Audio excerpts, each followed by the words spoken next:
When it comes to the conquest of Samudragupta, most of our information comes from the Allahabad Prashasti.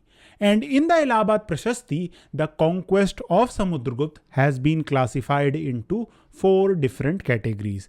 And it is in the second category where we are told that Samudragupta exterminated 9 kings of Aryavarta. And according to most scholars, this was the first campaign of Samudragupta. This saw the expansion of Gupta power from a regional kingdom that controlled the middle Ganga valley to an empire that had control over the entire Ganga valley. Now, the conquest of Ganga valley and why Samudragupta undertook this conquest can be seen from the fact that it was in the Ganga valley where the core of the Gupta empire resided. And it made much more sense to conquer the Ganga valley first because the Ganga valley was the heart of previous empires. So that is why we see that Samudragupta conquered the Ganga valley. And another point which we have to keep in mind that Samudragupta had exterminated the 9 kings of Aryavarta. This was because Samudragupta wanted to have a firm control over the entire Ganga valley. He did not want any feudatories. So that is why we see that the extermination of 9 Aryavarta kings happened. Now, having established his rule over the entire Ganga valley, we find that Samudragupta didn't settle down. Instead, he went on to conquer new territories. Now, when it comes to the campaigns of Samudragupta after the conquest of Aryavarta, we have to again go back to the Allahabad Prashasti. And in the Allahabad Prashasti, it is the third category of Samudragupta's conquest that tells us about what Samudragupta did after the conquest of Aryavarta. This third category deals with several powers, and we are told that these powers paid taxes, obeyed orders, and performed obeisance in person to the great emperor Samudragupta. Now, from reading this, it becomes clear that the fate of these powers were different from the fate of the kings of Aryavarta. As we know, Samudragupta had exterminated the 9 kings of Aryavarta, whereas here that was not the case. Now, when we look at the list of these powers, we can clearly see that these powers in the third category are classified into 2 types. So the first are the frontier state, and in the Prashasti the term is used Pratianta. The second are the tribal states. Now, the tribal here is used by historians to suggest that the political structures of these entities were different from the political structures of the Guptas. As we know, the Guptas had the monarchical form of government, whereas these tribal entities had some sort of a non-monarchical form of government.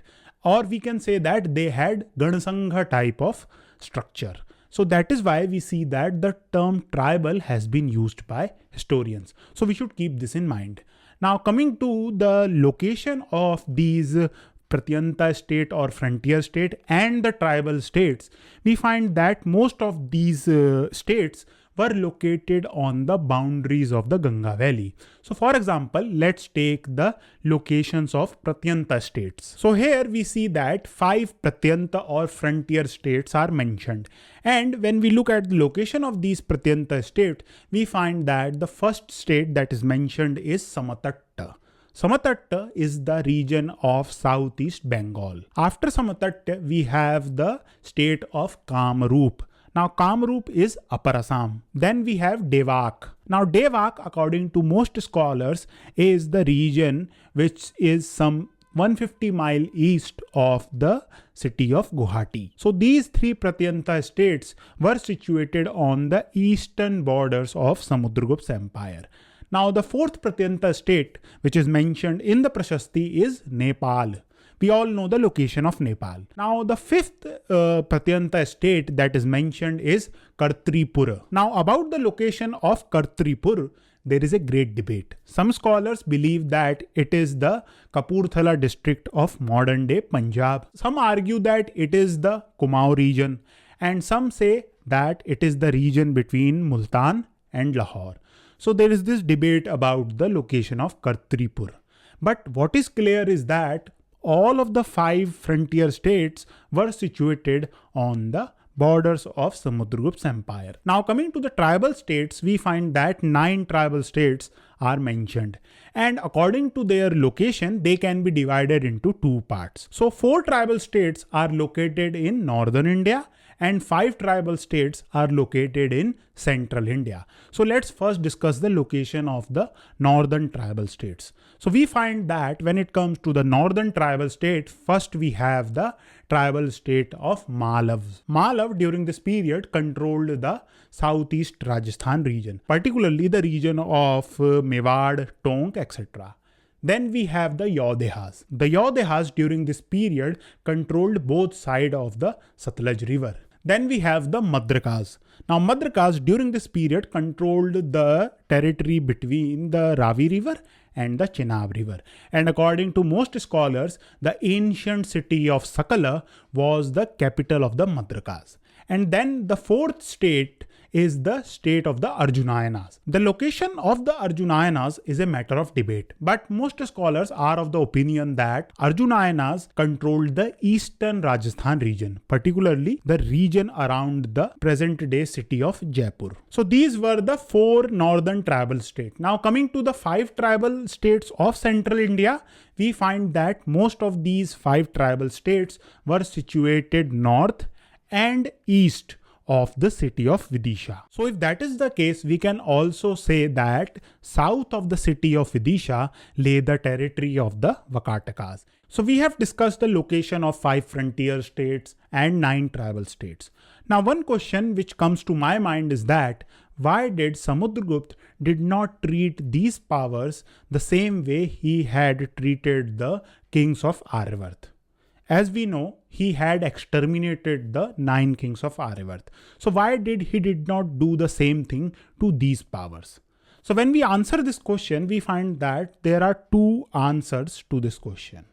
First is the political reasons behind this, and the second are the geographical limitations that prevented Samudragupta to do the same thing to these powers. So let's first discuss the political limitations.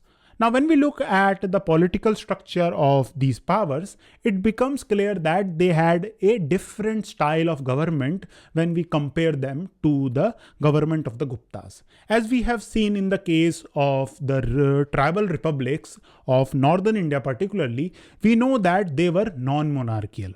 So if we believe that this is true, then we would see that if Samudragupta wanted to control these territory, he had to first establish his rule. And the fact that these territories had a different form of government meant that he would have to enforce more power to establish his rule. This would mean that he had to waste a lot of time and manpower to control these regions. So in order to avoid these, what we see is that Samudragupta just made sure that these states paid tribute to him, and that is what he wanted. Now the second limitation was the geographical limitation. So if we look at the location of, for example, the state of Devak. Now Devak, as you can see, is quite far away from the base of Gupta's empire. And if Samudragupta wanted to have his control over this region, he had to form a continuous supply link from the base to these frontier states. And it would have been quite inconvenient for Samudragupta to establish his direct rule over these territory. Same is true for Nepal and also for Kamrup as well. So that is why we see that Samudragupta did not control these territories directly. He just ensured that these powers should pay him taxes and obey his orders. That is what he wanted from them. Another important point which I think should be highlighted is that these territories also acted as a buffer state between the core Gupta empire and the outside world. I believe that the Gupta rulers like Samudragupta had this memory of how after the fall of the Mauryas, the foreign invasion had swept down from the northwest into the Ganga Valley. So in order to protect the Ganga Valley from outside invasions, these territories became an outer ring of defense. So if we look at all of these different factors, it made much more sense for Samudragupta to did not completely destroy these powers. It was much better to keep them as tributary states, and that is what we see that Samudragupta did. Now one thing which I think we should also keep in mind is that Samudragupta did not necessarily fought with all of these powers. Some powers, I believe, already surrendered to Samudragupta when he was conquering the Aryavarta region. This made sense because it was better to become the tributary of the Guptas than to be wiped out by them. And what we see is that for those power who did not became the tributary, it was the Gupta army that forced them to do so.